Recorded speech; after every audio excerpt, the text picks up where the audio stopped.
Hey Woodhaven family, and welcome back to the Journey 24/7 podcast. This is Chandler here with you again today as we dive into Genesis chapter 34.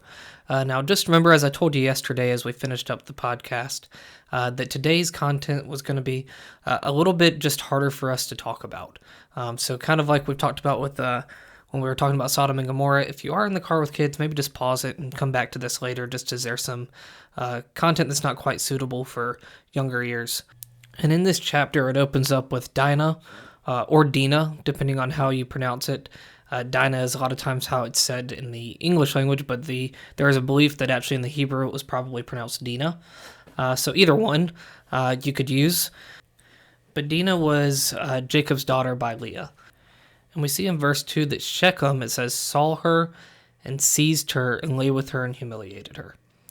So what this is saying is that Shechem took Dinah and raped her. This is just yet another reminder of the wickedness that entered the earth when sin did. And we see it all throughout Scripture. We see it all in our world today where wickedness it abounds because of sin. But we know, like we said yesterday as we finished up, that the Lord is still sovereign through it all. The Lord's still working through it all. And unfortunately, it's just a consequence of sin. So Shechem rapes Dinah here, and then he also wants to take her as his wife. So Jacob and his sons hear about this, and Hamor, the father of Shechem, shows up to Jacob, and he says that his son wants to marry Dinah. Hamor offers all kinds of payment to get them to allow Shechem to marry Dinah. But the sons of Jacob answer Shechem. And his father Hamor, it says to answer him deceitfully because he had defiled their sister Dinah. So they knew what had happened. They knew the just awful things that Shechem had done to Dinah, and they decide that they're going to get a little bit of revenge. And so they say, we cannot do this thing to give our sister to one who is uncircumcised, for that would be a disgrace to us. Only on this condition will we agree with you, that you will become as we are by every male among you being circumcised. Then we will give our daughter to you, and we will take your daughters to ourselves, and we will dwell with you and become one people. But if you will not listen to us and be circumcised, then we will take our daughter, and we will be gone. So we see Jacob's sons here use circumcision as almost a weapon. And that's what they do wrong here. Now, obviously, they had reason to be angry. They had reason to be upset. They had reason to just really not want this to happen. But what they did is they took something that the Lord made a covenant with Abraham that would be a mark of his people and used it as a way to start to get back at another group of people. There was no mention of God here. There was no mention as to why this circumcision would be important. No, it was just something that they were doing to get back at this group of people. So they tell him to go do that. Well, it says their words pleased Hamor and Hamor's sons Shechem, and they did not delay to do it. They went and got circumcised because Shechem delighted in Dinah that much. He wanted her that badly. So they went and got circumcised, and on the third day it says when they were sore, Simeon and Levi, two of Jacob's sons and, of course, Dinah's brothers, took their swords and came against the city while it felt secure and killed all the males. They killed Hamor and his son Shechem with the sword and took Dinah out of Shechem's house and went away. So you see, they went and got this place of revenge. And I know as we read this, it's hard in some ways for us to completely fault them for wanting revenge. Somebody had harmed in an awful way their sister. But going and seeking that revenge is not coming from the Lord. It's still coming from a place of sin. And here they took revenge against people that were completely, had nothing to do with the initial sin against Dinah anyways. Because it's not that they just killed Shechem and Hamor. No, it says they killed every male. So they just took this to the extreme. And what we're seeing is a common pattern.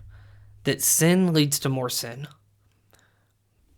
This sin of Shechem raping Dinah now leads to more sin in Simeon and Levi going and killing a bunch of people that had nothing to even do with it.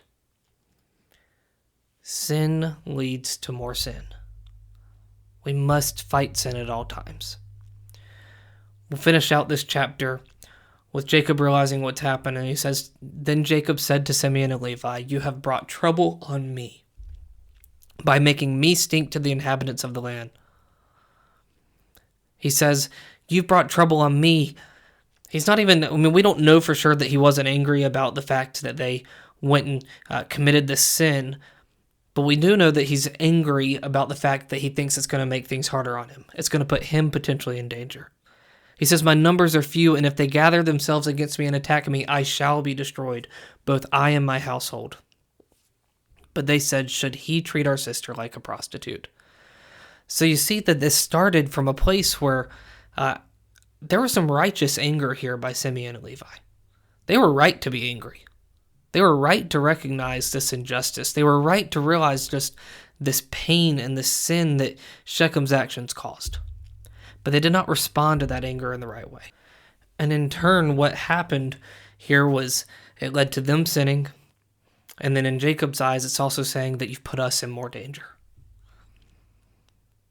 You see, there's times where we can feel angry and it be a righteous anger. When people mock our God. When people do commit these kinds of heinous crimes, it's okay to feel a little angry about that. But it's responding to that in a Christ-like way. Anger is an emotion that the Lord knows we're going to feel. We see that in James 1. He says to be quick to listen, but slow to speak and slow to become angry. He recognizes that anger is going to come up at times, but it's a righteous anger that we need to have, and we need to respond to it in that Christ-like way. Not in the way where Simeon and Levi respond here and just going and killing a bunch of people. So there's a lot here in this story that's just, it's hard for us to really wrap our minds around just all the wickedness as we've seen throughout other places in the Old Testament.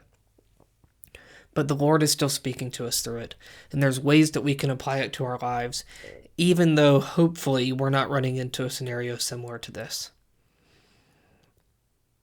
I want to thank you so much for joining us today, and I want to thank you for coming and wrestling with some of these passages that are just harder for us to talk about, that are harder for us to study, because the Lord is teaching us through it all. That's going to wrap up our study today. I hope to see you back here tomorrow on Friday as we finish out our week with Genesis chapter 35. We'll see you then.